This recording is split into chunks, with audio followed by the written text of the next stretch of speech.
League preview. So, I want to go through all the clubs and give my thoughts on them. I don't know how many episodes this is going to be. It could be 2 or 3, potentially maybe even more if I waffle on.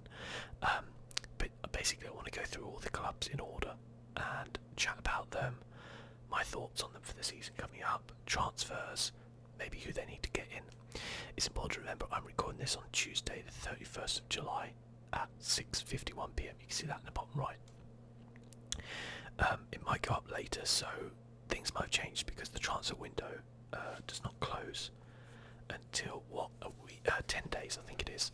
The first match is on the Friday the 10th of August. You can see Man United v Leicester. I still haven't done my fantasy football team yet because I'm still waiting on a couple of things. One in particular we'll probably get to this episode, but we're going to start off chatting about Arsenal. So, Arsenal Football Club. Well, I guess Arsenal are going to be certainly one of the most interesting teams to watch this season because for the first time in 22 years, they're not going to be managed by Arsene Wenger, and that's a really important thing to remember because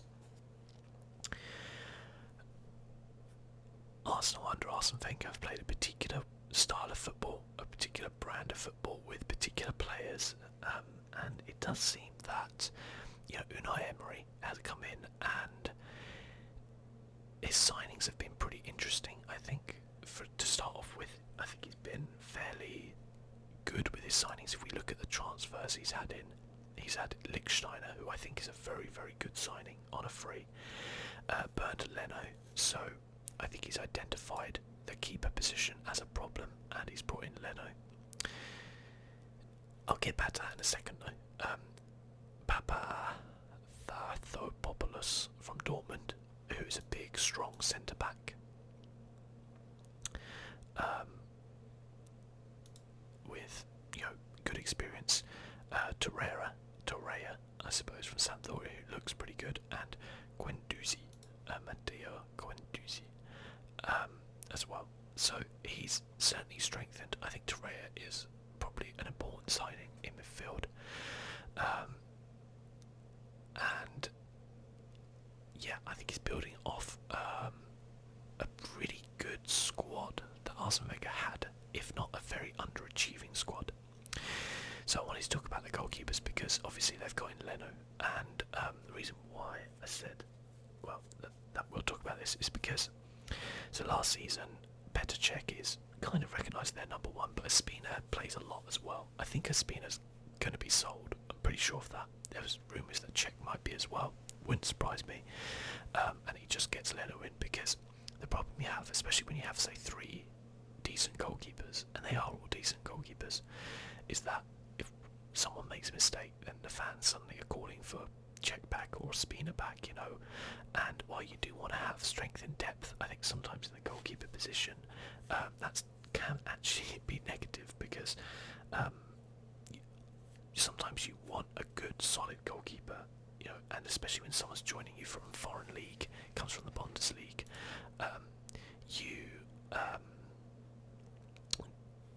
you want to be able to have them settle in, and he's 26, so in goalkeeping years that could be important because he could have essentially 10 years as Arsenal number one if it works out well, or if it doesn't work out so well, because he's fairly young, they could still get some good resale value on him. And the reason why I said if it doesn't work out so well is because I think it was Leverkusen he came from, and from what I'd heard, and I must admit I'm not totally up to date, I haven't seen him that much, but from what I've read and heard about him, he had some very good seasons and then he kind of went down a little bit in people's estimations. I mean, you can see he hasn't, or he wasn't like Germany's, he's not considered anywhere near Germany's number one goalkeeper. So Germany, they have some very good goalkeepers, so that's not a shock, but what I like is that Emery brought him quite early, so obviously he identified him as a very good goalkeeper and went, boom, that guy, get him in. I wouldn't be surprised if we see Cech and Ospina move on. As I said, I don't think that's the worst thing in the world. Neither of them crown themselves in glory last season. Petr Cech does look like his best years behind him, and Espina for me never convinced. He didn't have an amazing World Cup. He was alright, but he didn't have an amazing World Cup. So yeah, I think that's a good signing from them to come in. Lichtsteiner, I think, could be their best signing. What you get with him is a winning mentality. He was obviously at Juve before, won a lot of things with them. Very, very good work rate. He is getting on a bit now. What is he, like 32, 34, sorry, yeah, so even older. So I wouldn't count on him past this season, if that makes sense. But what you really do get is some massive experience there and a genuine rival for Bellerin. Now Hector Bellerin is a player I think who is constantly underachieved. He has massive potential. He could easily be up there with some of the best right backs in the world. That kind of attacking right back. But whatever it is, kind of holds him back a little bit. I don't know what it is, and maybe having a more senior player, senior as in age, but that kind of senior guy who's going to be pushing him for a place, because Lichtstein ain't coming to Arsenal for, just to see out. You don't join the Premier League to see out your retirement. You go to China or America for that. He's come to play, and he obviously thinks he's got a season or two left in him, and he's going to push Bellerin, and that could be really good for Bellerin, I hope, because I think he's got a lot of potential. He just never quite fulfilled it, and also he's going to learn from him as well in that position. So I think that is a genuinely brilliant signing. As soon as I saw him go there, I was like, that's a great signing. In terms of the players they've kind of had before, Mustafi, I do think is a really good centre-back. Koscielny, for me, I worry about Koscielny and his injuries.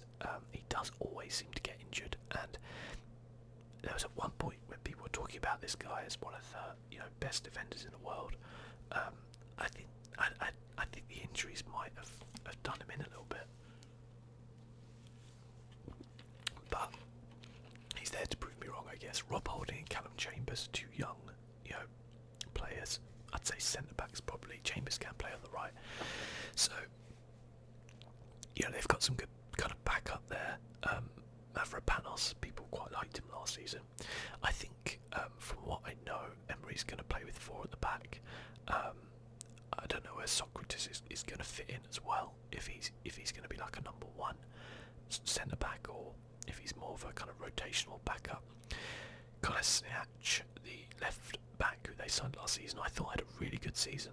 I'm not a massive fan of Nacho Monreal, but again, I think there's some good kind of backup there. They've got a strong kind of left side, a strong right side, and they've got some good centre backs. I wouldn't say they've got like an outstanding real centre back partnership there yet, but they could come in. So maybe if they have a goalkeeper who they have a bit more confidence in, this could be the year for Arsenal to actually sort out their defence.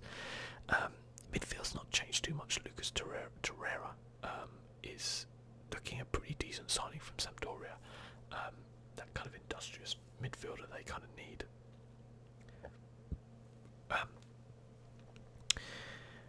What will be interesting is the former Mesut Ozil. Obviously, he's had a lot of, I guess, controversy coming off the World Cup. He was slated in the World Cup, and listen, he didn't have a good World Cup. There's no getting around that. But there's not many German players who did, is there? I'm not a fan of him as a player personally. I can see there's a massive amount of talent there. What bothers me, he does seem to disappear in big games, and the work rate isn't quite there. But I think if you build a squad around him, then I think you can really get the best out of him, and he can be a really, really close to world-class player. He obviously quit international football, citing racism, saying, when I win I'm German, when I lose I'm Turkish, and I guess fair play to him. I don't necessarily disagree with him there. There is always that mentality, unfortunately, with immigrants who play for, countries.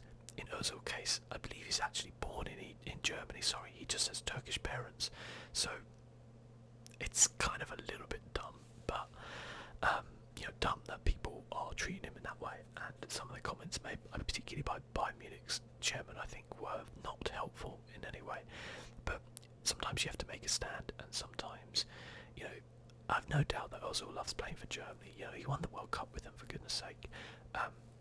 But I guess sometimes you have to make a stand, and fair play to him for doing that. In terms of other midfielders, I mean, when you look at Arsenal's midfield, they are blessed with a lot of talent here. You know, Mkhitaryan on his day is a brilliant midfielder. Torreira now, Ozil, Ramsey, if you can get from Xhaka, El Nene, Iwobi. Emil Smith Rowe has been playing brilliantly in pre-season. I don't think he's going to feature that much. Maybe he will, maybe a push through. But, you know, on paper they look like a really decent team, don't they? And I'm thinking maybe this change with Unai Emery is going to get them through. I don't know. It's a tough one, isn't it? But without doubt, there's a lot of talent in that team and that midfield. And then where they're even more blessed, I think, is up front. If they can get a partnership between Lacazette and Aubameyang, who have been smashing the goals in pre-season, and you know, Aubameyang did really well coming into the middle of last season. You know, in a league he's not used to, he was looking really good. So yeah, if they can get them working together, like I'd love to see them partner up front, because I think they would work really well together. Then they're great. After those two, it does look a little bit dry up front, doesn't it? A few youth team players who are prospects. A Danny Welbeck, who I don't know about Danny Welbeck. I mean, I guess he's a decent guy to bring on with like 15-20 minutes left. I think you can ignore Joel Campbell, because Arsenal certainly have throughout the last 6 years. And Lucas Perez, as far as I was aware, wanted to leave the club, but I don't know if that's changed maybe. But hey, if those two stay fit, Lacazette and Aubameyang, then Arsenal can really challenge this season. They have the most difficult first game against Man City, and boy oh boy, they have got to be up for that one, haven't they? Because that is some serious, serious game to begin the season with. In terms of players, they lost. Mertesacker retired. I think he actually joined the academy. I think he became like the director of the academy. Cazorla was released, who had some terrible injury problems. Jack Wilshere is a guy who I think a few Arsenal fans are very, very sorry to see go, but I think it was inevitable. And he's gone to West Ham, which is an interesting signing. Other than that, I think it's a lot of youth team players who have gone, a few loans. I don't know who Hugo Keto is, but he's gone to Brighton apparently. So yeah, Arsenal, if I was going to make a prediction, I mean, it's so difficult. It used to be in the Premier League, you used to have like this nailed on top four, and then it kind of expanded now to this top six, where you just don't know. Like, I would put money on Man City finishing in the top four, but other than that, I have no idea. So I'm going to say top six of Arsenal, and I think if Emery can get going in the Premier League, and while I would say that, you know, people always say, oh, the Premier League's a difficult league for managers to come into, but how many times have we seen a manager come from abroad into the Premier League and win it in their first season? Conte, for example, at Chelsea. How many times do we see that happen? Quite a lot. I know Pep didn't do it. I think Mourinho did it in his first season, didn't he? So you never know. I don't think Emery is quite at that level, if I'm being honest. I think he's a good manager for Arsenal. I think he's a guy who they want to have for the next few seasons. I think even if Arsenal have a bit of a dodgy season this year, I think they'll keep hold of him. I mean, clearly they are a loyal club to their manager.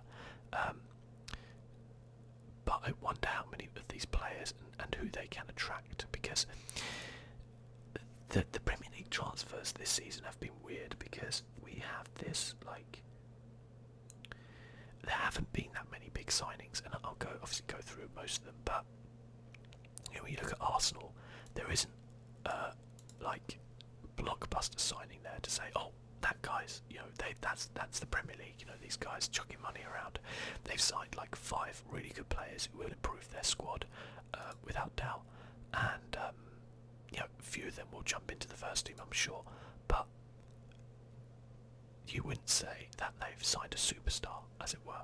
You haven't signed an Aubameyang, or, you know, an Ozil, or a Sanchez, or, even like a Mkhitaryan or someone like that, who like you feel like it's a really big player for them. They've signed solid players, and I think that's a testament to the fact that Arsenal haven't been in the Champions League for a couple of seasons now, and that's beginning to hurt.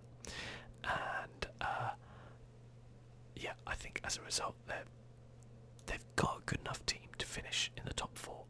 It's just a question of how well other teams do and whether or not Emery can get this squad working and going, because with, you know, I think the team under Wenger was getting a bit lazy. Like, I think there were players who knew they were going to get picked week in, week out, and were not performing to the right level. I think with a new manager coming in, you've got a lot of players who are going to be a bit like, ooh, you know, am I going to be this manager's first choice? You know, there's a lot of players who you knew were kind of Wenger's favourites, and even if they weren't performing that well, were still going to be playing the week after.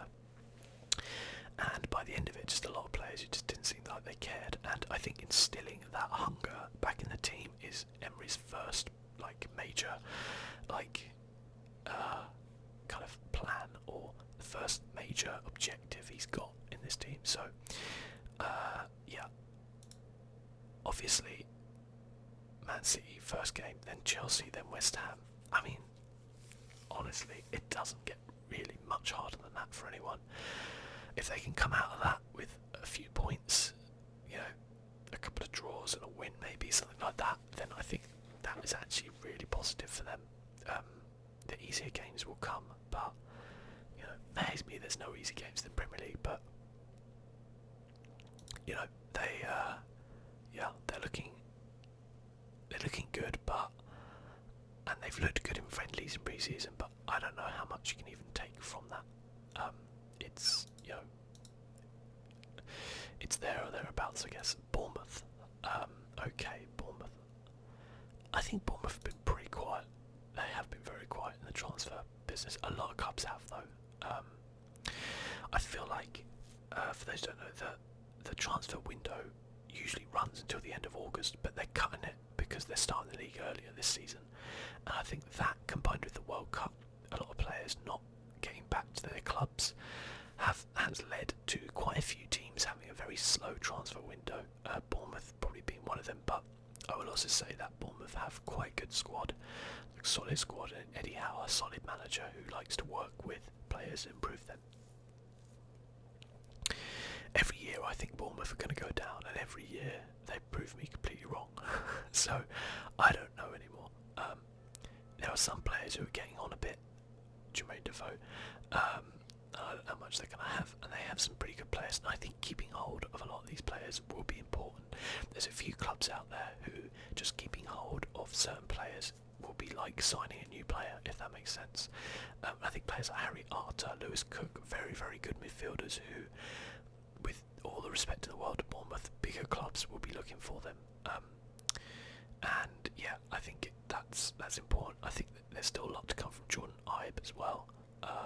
He was their record signing, I think, last season, and I wouldn't say particularly impressed, but, you know, that's the way it goes. A few players are gone, Benik Fobi, Max Gradel, Lewis Graban, you know, and they brought in David Brooks and Diego Rico. I'm not going to lie, I don't know much about these two guys. Diego Rico, I don't really know much about him, sorry. But good luck to them. David Brooks is a midfielder. Diego Rico is a defender. He's Spanish. That's what I know. So, yeah, I think they're a little bit weak up front. I think Callum Wilson is a good striker. I'm not sure too much about the rest. So, I think they struggled with goals last season. I think they might struggle a little bit this season. I'm not going to tip them to go down because they prove me wrong every single year. I think they're going to go down. So, but I think my thing with the Premier League this season is that the league, like from about 10 down, that's the relegation zone. Like the relegation battle, you know, that's what it was last season. It was actually probably from like 9 down, really. Like, you know, we got towards the end of the season. I see no difference this season. Like, I think a lot of the teams who came up are really good. A lot of the teams who stayed up last season are really good, and yeah, I think it's going to be very interesting to see across the course of the season. I think there's a very definitive top 6, which there's a couple of teams which want to break into that, who I'll chat about. But probably from like 10 downwards is going to be the relegation battle, and I would imagine Bournemouth would be in one of those teams, as I would imagine Brighton would be. We'll say Brighton have strengthened quite a lot. There's quite a few players there. Not any major, like big name players coming in. So they've had to do some, wheeling and dealing. I think Matt Ryan's a good goalkeeper. I think he played quite well in the World Cup as well. We kind of know a lot of these Brighton players. Pascal Gross was probably their standout player last season, did really, really well. I love Glenn Murray because he's ex-Palace and he's a Palace legend. Obviously, being a Palace fan, I should hate Brighton, but I don't. I used to live very near Brighton. I went there a lot. I like the place. I like the team. So that kind of rivalry is just always like passed me over, So, I'm not, not really interested in that rivalry. But yeah, Jose Izquierdo played for Colombia. I think it was okay. I think there's more to come from him. They signed this Iranian forward. They signed a lot of players, to be fair. I don't know too much about any of them, though, to be completely honest, so it will be interesting to see. I think Chris Hughton is a really good manager who's done really well with them. They've released some players, they've cut out some old players, and yeah, I think it's going to be an interesting season for Brighton. Again, they're going to be in that relegation battle, I think, 10 downwards, and they were close last season, they scraped their way out of it last season. So, well, I mean, actually, to be fair, by the end of the season they were a lot better, but it was tight at some points for them. So, yeah, I think it's going to be a tight one for them. The next one is Burnley. I might be able to do this now. I won't be able to do that. I'd split it into 2 halves, I think. Burnley. Now, Burnley have just been Burnley, really, which is like they never really seem to sign anybody. Really, they seem to make like one signing a season and just keep the exact same team. They have 2 really good goalkeepers in Pope and Heaton. I think Pope got injured recently, and I think Heaton is still injured, so they might struggle there. They have some pretty good players defensively. Ben Mee, Tarkowski, Stephen Ward, Lowton. They've got like, if you know Burnley, if you've seen Burnley in any way, shape or form, you know what they are, which is solid. Absolutely rock solid, They're not there to impress or entertain anybody. They're there to win a football match in the way they know. The one thing which worries me about Burnley, I guess, is that they have this UEFA Europa League matches. I think they'll probably make it through to the group stage. I wonder how much pressure that's going to put on what is quite a small squad. So I worry about them. I don't think they're going to finish as high as they did last season. I could see like a 10, 11th place. They got Southampton first game of the season, then Watford, both winnable, well, 3 winnable games for them. So yeah, they could be flying. But traditionally, teams struggle with the Europa League if they don't have a big squad. Spurs did. And to be fair, Spurs are better than Burnley. So, yeah, I worry about that, but I also think it's fantastic that they're in Europe, so fair play to them. So yeah, I could see Burnley maybe, finishing right up there right now. It is important to know, and I know I'm doing this fairly early, and I might do one just before the start of the season, because there is still a long time for transfers to come in. I don't think the likes of Burnley and Brighton or Bournemouth are going to be signing, massive players all of a sudden. But I feel like it's going to go right down to the transfer window this year, and there's going to be a lot of activity on that, because usually people have already done their transfer activity by the time that comes around, because the season's already started. But this year it finishes before the season starts. It's going to be really interesting, and what's going to be doubly interesting is that in Europe the transfer window is 2 weeks longer than in England. So in other words, European clubs can buy English, like Premier League players, and there's no way for them to replace them. So if you have a player who wants out, you've kind of got to replace him before you sell him, and that's a difficult situation because not only are you going to get less for the player because they know you want to sell, but if you don't manage to sell, you're then left with a player on your wage bill you don't want. So it's a tough one. Yeah, it is not in the benefit of Premier League clubs, the transfer window this year at all, I don't think. And with the World Cup, all the players coming back late to training and stuff like that, I think it's just made for a very quiet window, which is going to explode right at the end, I think, on the last day. Cardiff are the first promoted club we see here, managed by Neil Warnock, who is quite the character. Again, I'm a Crystal Palace fan. He's been manager of Palace twice, and I would say this: I don't particularly like Neil Warnock, as in I think he's a bit of a douche, but I can't help but respect the hell out of him because, especially at Palace, he did an amazing job. We were nearly in administration. He was working with nothing, and he saved us. And he did a brilliant job, and he's done brilliant jobs with teams like Sheffield United before, and he did a brilliant job with Cardiff to get them promoted. I would say that he's never done particularly brilliantly in the Premier League. So I gotta say Cardiff are probably the first team I would pick to get relegated. I think they've got some really good players. They have signed this season. Josh Murphy is a good player. He's been doing well. Greg Cunningham, Alex Smithies and Bobby Reed, they're all really solid Championship players, like really good. And this is a team which I feel like is made for the Championship, and I'm not sure how they're going to work in the Premier League. They've got some good players there, don't get me wrong.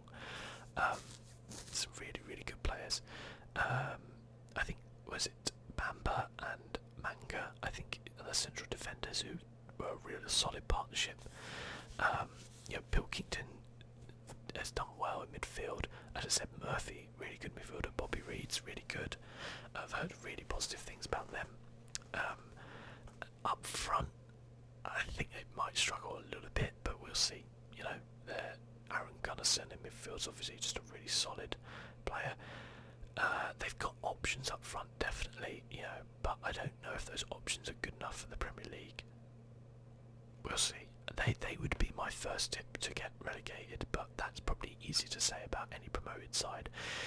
If anything, they're going to be very similar to like Huddersfield, which is there's not really that many names in their squad, but they're going to just work their socks off. And trust me, a Neil Warnock team works their socks off and scraps everything they can get. And sometimes it's not pretty, but it can be quite effective.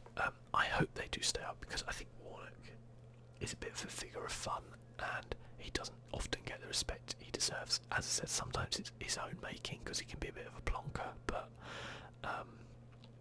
he is a good football manager, like without a doubt. Very old school, but good. Chelsea. Okay. This is an interesting club, isn't it? Chelsea Football Club. So, Chelsea have sacked Antonio Conte, or I don't know if it's sacked or they've parted ways, shall we say. That wasn't particularly well handled, I think, by both parties. And they have employed Sarri, who's the ex Napoli manager who pushed Juventus like all the way last season. But as many people point out, this guy is close to 60, I think, and he's never won anything as a manager. I see Chelsea, who they make some interesting decisions with their managers, don't they? When I look back through history, I see like Jose Mourinho, who was definitely not an unknown manager, but a very up-and-coming manager who they signed and obviously did well for them. They not as well the second time. It still did well, but ended quite badly the second time. Andre Villas-Boas, who was supposed to be the next up-and-coming manager, and that didn't really work out. In the meantime, you've had things like Di Matteo, Gus Hiddink, I remember Phil Scolari as well at one point, Antonio Conte, obviously, and this is a Chelsea board who do not settle for anything less than winning. And it's going to be difficult for Sarri. I mean, we saw, I guess maybe what Chelsea were thinking was, look, we've seen Conte come in with this Italian mindset and win the league. And without doubt, okay, and sorry my headphones dropped on the floor, but without doubt Sarri will produce more attractive football than Conte. Conte plays in a certain way, not that dissimilar to someone like Mourinho in that, you know, it's about having a very solid team and building from there, and it won in the league, fair play. But I think that Sarri will be playing a much more attractive brand of football. However, that always comes at a cost, doesn't it? Always. I remember Andre Villas-Boas and his, you know, high line just working out horribly, and John Terry just being all over the place. So it's important that, you know, this team, you know, adapts to it. And the biggest problem I think Chelsea have right now is they don't know who the hell's going to be in this squad by the start of the season. So, firstly, this is probably like the biggest bloody squad in the league. Half the players will be off on loan, you know, but that's fine. Secondly, the Hazard and Courtois rumours are probably very unsettling. I mean, how can a team have 6 goalkeepers? I don't even know. But, yeah, very unsettling. Caballero, let's face it, you don't want him as your number one going into the season. They signed Robert Green. I mean, Jesus Christ. I don't know why a Premier League club insists upon having a third goalkeeper when you've clearly got 3 young keepers coming through. Like, it's ridiculous to me, but anyway. I don't get the Rob Green one, but he's probably quite cheap. So whatever, it doesn't really matter. But Courtois and Hazard are being rumoured very, very strongly to be going to Real Madrid. Now, on the plus side, Chelsea will get a lot of money. People are saying 250 million for both of them. That's a lot of money. On the downside, as I've already said, you don't have a lot of time.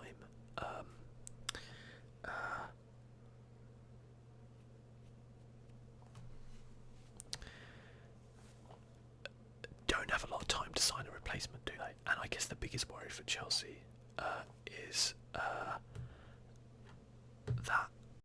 they're going to sell Courtois and Hazard and not have enough time to replace them, and that would be really, really bad. They've been linked with all sorts of goalies, and you know, they've been linked with like weird ones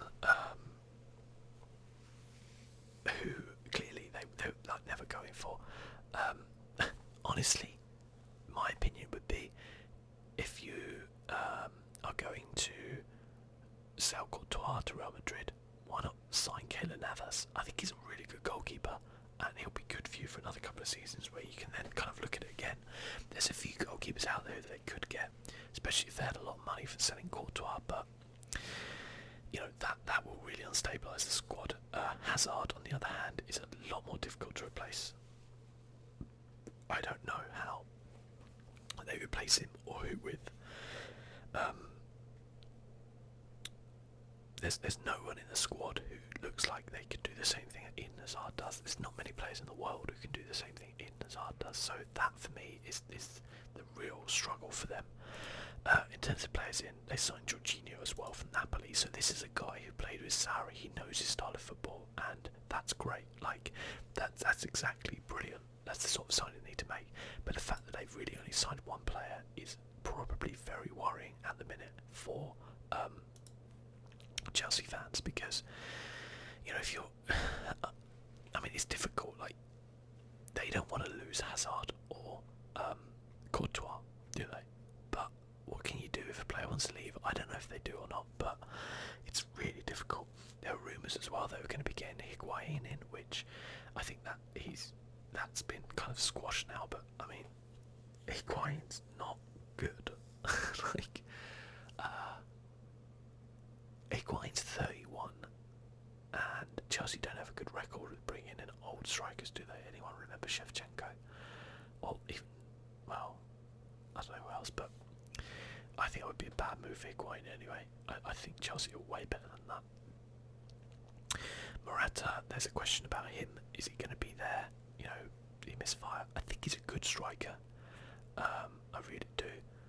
Giroud, they've still got as well. Batshuayi is a decent player as well. Even Abraham's pretty good. I think he'll be out on loan.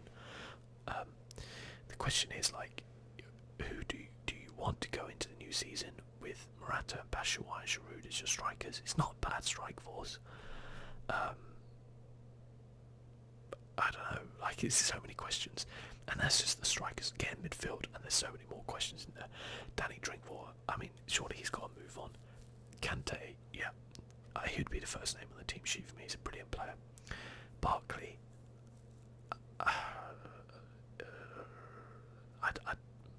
this is a make or break season for Ross Barkley, isn't it? Like, I never understood why he went to Chelsea in the first place, but he's there. Bakayoko improved on the tail end of the season. He was pretty atrocious to begin with, but I think he's looking decent. Ruben Loftus-Cheek, I'm a massive fan of his. Obviously, as a Palace fan, he played brilliantly. Thought he did alright for England in the World Cup. I really hope Chelsea don't find a space for him and Palace buy him, or at least loan him again. But they should find a space for him because he's the future there, I think. He's a really good player. Willian, there's rumours of him leaving as well. He's a really good player. Fabregas is just getting on a bit, I think, now. Defence-wise, it's a little bit all over the place. You've got some good players, but also there doesn't seem to be that much cohesion in that defence. You know, there's players like Kurt Zouma who spent last season on loan at Stoke, I think, and didn't really cover himself in glory. David Luiz, I don't know what's going on with him. Andreas Christensen looks decent. Gary Cahill can still do a job, but he's really getting on a bit. Azpilicueta is obviously kind of a bit of a legend, but he's getting on a bit. Victor Moses, I love being a Palace fan, but I know there was a lot of discontentment with him at Chelsea last season. Zappacosta seemed like a decent signing, I think. Alonso looks good, and Rudiger looks decent. So they've got some good players there, but I mean, this team really needs a good sort out, doesn't it? It's like got so many players from different manager styles, and clearly a few players there who Conte didn't want to sign, but kind of got bundled in, and then you change your manager, and suddenly it's like, what does Sarri want? Who does he want in this team? I think it's a really tough time for Chelsea at the minute. I mean, probably one of the teams you don't want to play in the first game of the season is Huddersfield away. It's going to be a really tough game, and if your team's not 100%, you could lose that, and then you're playing against an Arsenal team who I don't know what happens from there. So, like, it's difficult. I think they've got a fairly nice start. Not to be disrespectful for these teams, but once they get into the business end of the Chelsea Liverpool, Chelsea Man United games, they've got to be running there. But the worry I have for Chelsea is that the more it drags on with Courtois and Hazard, the less time they have to sign a replacement. And I don't even know who they signed a replacement for Hazard, but yeah. Chelsea are the team I could see not finishing in the top 6 if it all goes wrong for them. In other words, if they lose Courtois and Hazard and they either replace them badly or don't manage to replace them at all, if they keep hold of them and those guys want to stay another season, Sarri really kicks on. Obviously they could be in that top 4, but the worry I think is that Chelsea could start drifting if they don't do something. And they've got a really great squad. They have some very talented players. I think they lack consistency, especially in terms of what their board want and their managers want. And yeah, it's a difficult one. Next up we have Crystal Palace. Yeah. My team. Crystal Palace, what can I say about them? nice third kit, haven't they? I could say a lot about Crystal Palace, really. First thing I would say is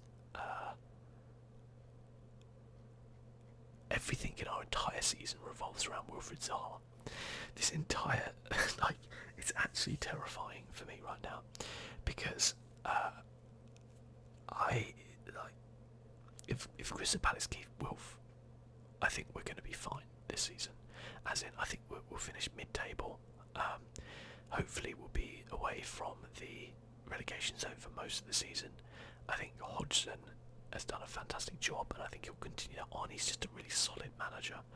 And one player we have signed, Vincent Guaita, is actually a decent goalkeeper, and we got him on a freeze. We've got a nice cheap, and he'd been rumoured for a while, and we have struggled in the goalkeeper. I think they might still start with Hennessy, but like I think Guaita's the guy they're looking at.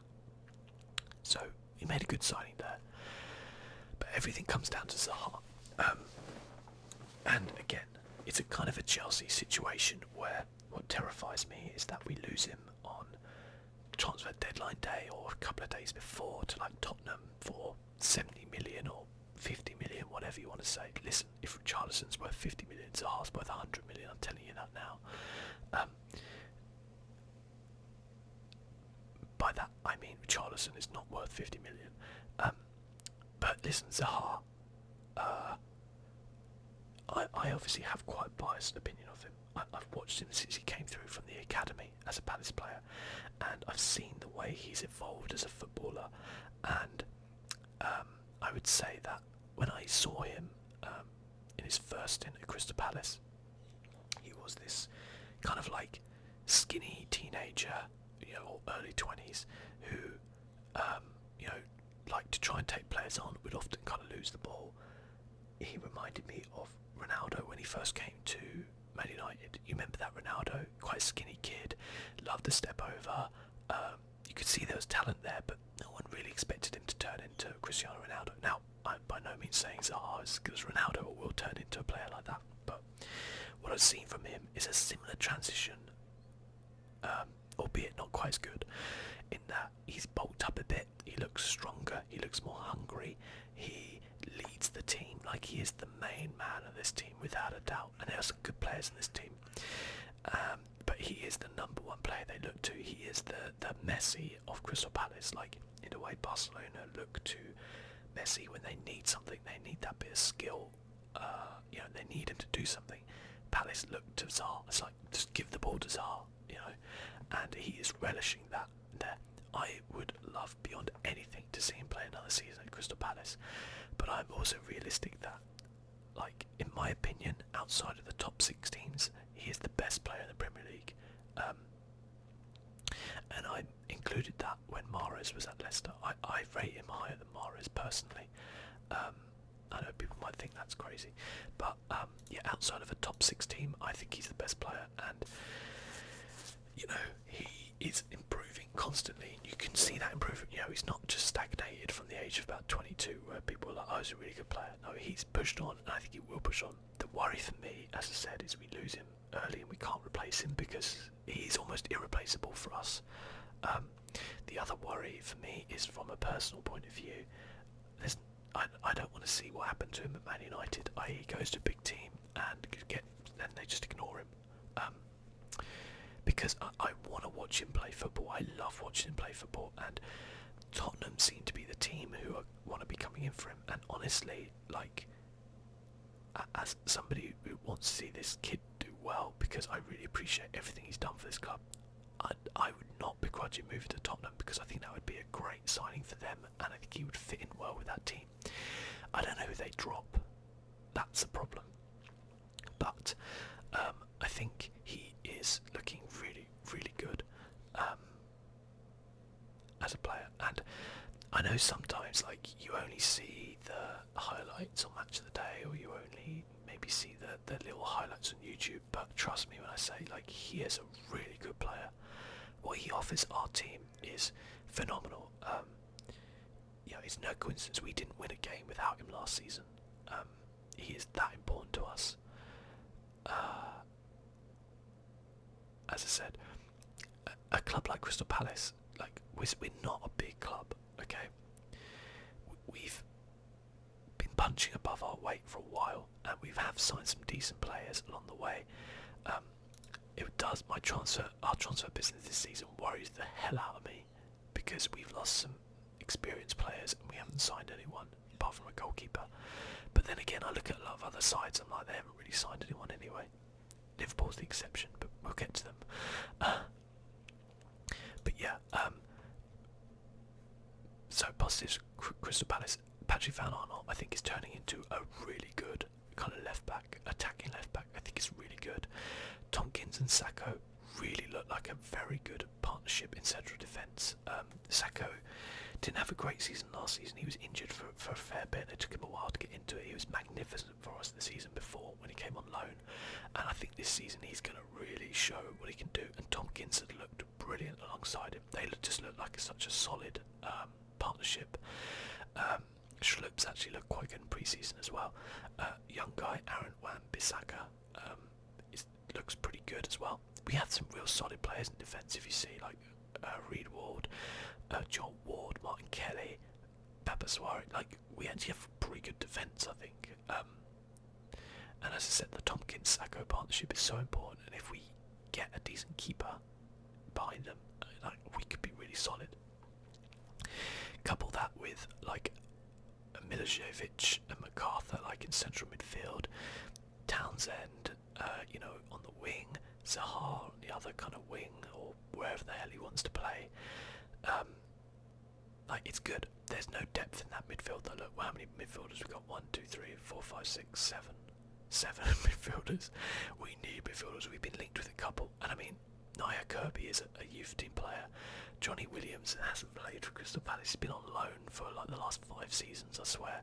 Sully Kaikai is a really promising young wide player, but like he's not ready for the Premiership yet. And Punchin is probably a little bit past it. So we have some good players and we have zero depth, and that is seriously worrying. There, we got a really good depth in defence, nothing in midfield and strikers. Well, I don't count Zaha in here, but listen, we've got Alex Soroth, who has actually looked quite good pre-season, but he didn't exactly set the world on fire when he joined us halfway through last season. Christian Benteke, who I think he's injured at the minute,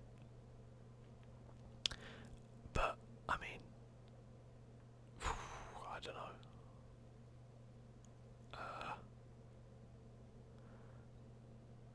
Christian Benteke, I love Benteke, but at the same time I'm like, Jesus Christ, man, you gotta actually try in a football match for once. I think Roy will get the best out of him. I don't know if that best is going to be good enough though. He's had the summer off, he didn't go to Belgium, so I'm really hoping that he's mentally back. You know, he really suffered with confidence at the end of last season, so I really hope he's alright this season. Connor Wickham's just got back from a seriously long injury, like a year and a half. So I don't know how much he's going to play this season. I hope on his day, Connor Wickham was a really good player. He was tipped for England, but as I said, that injury really knocked it out of him. So I don't know. Crystal Palace, for me, they need to sign midfielders and a striker if we want to seriously be competitive. I don't know if we've got the money for that because we're redeveloping our ground a little bit, and that's always the thing that hurts you. But we seriously need some midfielders unless we are going to be going into the season with youth team players in midfield. Yeah, not good at all. I think I'll finish up here with that. We'll go from Everton down to Man United next time, and then finish the rest off after that. Just to keep these kind of tight, you know.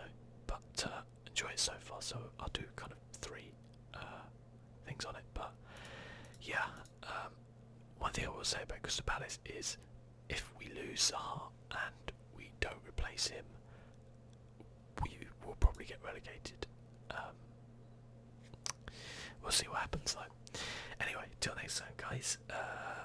Look out for part 2 and part 3. I'll see you soon. Bye bye.